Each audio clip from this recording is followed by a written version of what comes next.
नमस्कार, स्वागत है आपका चौथा पैगाम में। आपके साथ मैं हूं फिरदौस। आइए नजर डालते हैं आज की गतिविधियों पर। अंसार नगर रोड पर सड़क का एक हिस्सा टूटने से फंसा केमिकल से भरा ट्रक, लोगों की लगी भीड़। बुरहानपुर के हमीदपुरा बाईपास के पास अंसार नगर की तरफ जाने वाली सड़क का एक हिस्सा टूटने से केमिकल से भरा ट्रक फंस गया। ट्रक के वजन के कारण सड़क टूटने से अब सड़क निर्माण की गुणवत्ता पर सवाल उठ रहे हैं। रहवासियों ने बताया कि चौहान ठेकेदार द्वारा अंसार नगर रोड का निर्माण किया गया था। एक ट्रक के पहिए के कारण ही सड़क टूट गई है, जबकि उद्योग और पावर लूम वाला क्षेत्र होने से भारी वाहन गुजरते हैं। ऐसे में सड़क की गुणवत्ता की जांच कर टूटी हुई सड़क का निर्माण करना चाहिए। ट्रक का पहिया फंसने के बाद लोगों की भीड़ भी लग गई थी। जेसीबी की मदद से ट्रक को निकालने का प्रयास किया गया। ट्रैफिक पुलिस ने रमजान के त्योहार को देखते हुए सराफा बाजार में बदली वाहनों की पार्किंग व्यवस्था।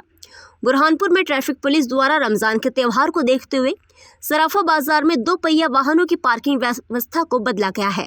पहले लोग सड़क किनारे वाहन खड़ा करते थे, लेकिन अब बीच सड़क पर सफेद लाइन डालकर पार्किंग की व्यवस्था की गई है, जिससे लोग बीच सड़क पर वाहन पार्किंग करेंगे तो लोगों को सड़क के दोनों तरफ से आवागमन करने में आसानी होगी। इस नई व्यवस्था को लेकर ट्रैफिक थाना प्रभारी हंस कुमार झिंझोरे ने इसकी जानकारी दी। रमज़ान का त्यौहार है, जिसमें 1 महीना लगभग मार्केट में काफ़ी भीड़ रहेगी। इसी को लेकर आने जाने में असुविधा ना हो, हमने सराफा बाज़ार में बीच रोड पर गाड़ियां खड़ी कर रोड व्यवस्था सुचारू रूप से चलाने का एक मुहिम जारी की है, जिसे लगातार जारी रखा जाएगा। कल इसमें ये चूने की लाइनें भी पाई गई। हाँ, इसमें कल लाइनें भी डलवा दी जाएगी। लालबाग की सड़क पर उतरकर नर्सिंग कॉलेजों के विद्यार्थियों ने किया विरोध। परीक्षा नहीं होने पर चुनाव बहिष्कार की दी चेतावनी। बुरहानपुर के 3 नर्सिंग कॉलेजों के विद्यार्थियों ने परीक्षा नहीं होने के विरोध में मंगलवार को विरोध प्रदर्शन किया। लालबाग सड़क पर उतरकर विरोध प्रदर्शन करने के साथ रैली निकाली। सिंधी बस्ती चौराहे पर भी हंगामा करते हुए चक्का जाम का प्रयास किया। नर्सिंग कॉलेज के विद्यार्थियों ने कहा कि शासन द्वारा नर्सिंग कॉलेजों की मान्यता रद्द कर दी गई है, जिसके कारण हमारी परीक्षाएं नहीं हो रही है। परीक्षा नहीं होने से हमारा भविष्य खराब हो रहा है। अगर नर्सिंग की परीक्षा नहीं कराई जाती है तो विद्यार्थी लोकसभा चुनाव का बहिष्कार करेंगे। मेरा नाम रितेश है। हम कलेक्टर महोदया के पास अभी पहुंचे हैं। हमको 4 साल से एग्जाम नहीं कराने जाने के विरोध में अभी महोदया को, मुख्यमंत्री को ज्ञापन देना था, राष्ट्रपति जी, प्रधानमंत्री जी को ज्ञापन देना था।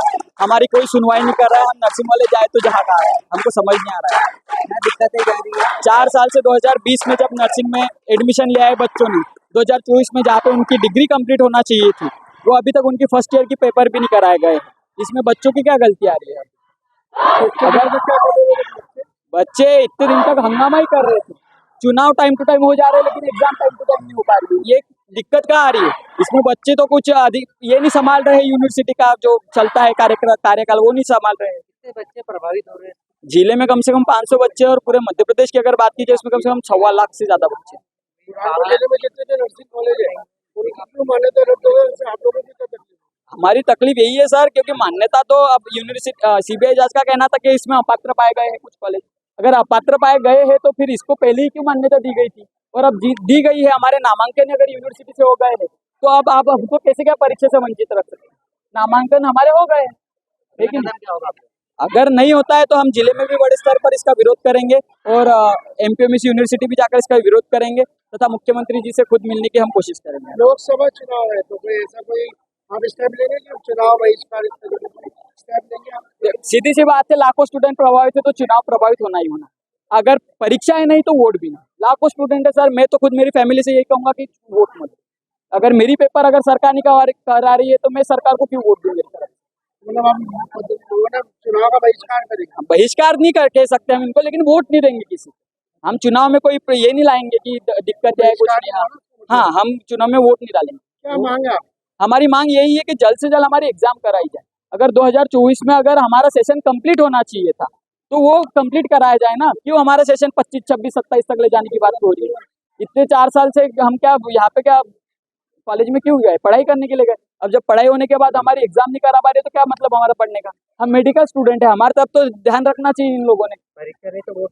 हाँ, परीक्षा नहीं तो वोट नहीं, सीधा सवाल। मेरा नाम रितेश देशमुख। कहाँ पढ़ते हैं? मैं इच्छापुर में रहता हूँ। मैं गुरु गोविंद सिंह मेडिकल कॉलेज। जनसुनवाई में पहुंचकर महिला बाल विकास विभाग की सुपरवाइजरों ने किया विरोध, वेतन नहीं मिलने पर दी हड़ताल की चेतावनी। बुरहानपुर में महिला एवं बाल विकास विभाग की सेक्टर सुपरवाइजरों ने मंगलवार को जनसुनवाई में पहुंचकर विरोध दर्ज कराया। 4 माह से वेतन नहीं मिलने पर हड़ताल की चेतावनी दी। बुरहानपुर की परियोजना अधिकारी मंजूश्री ठाकुर ने कहा कि शासन द्वारा 4 माह से वेतन का भुगतान नहीं किया गया है, जिससे सुपरवाइजरों को आर्थिक परेशानी हो रही है। वेतन नहीं मिलने के विरोध में पूर्व में भी ज्ञापन दिया गया था, लेकिन कोई समाधान नहीं हुआ। अगर जल्द ही वेतन का भुगतान नहीं किया गया तो सुपरवाइजर काम बंद हड़ताल करेगी। बाल विकास विभाग से सुपरवाइजर है हम लोग। हमको पिछले 4था महीना लग गया है, मार्च महीने का तनख्वाह नहीं दी है शासन ने। सिर्फ हेड बदल रहा है और टारगेट पूरे करवाए जा रहे हैं। हम लोगों से टारगेट पूरे करवा लिए, लेकिन अभी तक के तनख्वाह देने का नाम नहीं है और ना ही ऊपर तक के कोई ध्यान दे रहा है इस पर। इसलिए आज हम लोग जिला कलेक्टर महोदय के नाम से एक ज्ञापन दे रहे हैं, मुख्यमंत्री के नाम पे, और महिला बाल विकास अधिकारी के द्वारा भी हम लोग मुख्यमंत्री के नाम ज्ञापन दे रहे हैं। ये प्रदेश के 36 जिलों में यही स्थिति है कि सुपरवाइजर, परियोजना अधिकारी और जिला अधिकारी तीनों पदों में किसी को कोई तनख्वाह नहीं दी गई है। 32 सुपरवाइजर है जिनको तनख्वाह नहीं मिली है, 4था महीना लग गया है। अगला चरण, अगर अब ये तनख्वाह नहीं मिली तो अब आगे हमारे प्रदेश स्तर से गतिविधियां आएगी, हम लोग काम करेंगे।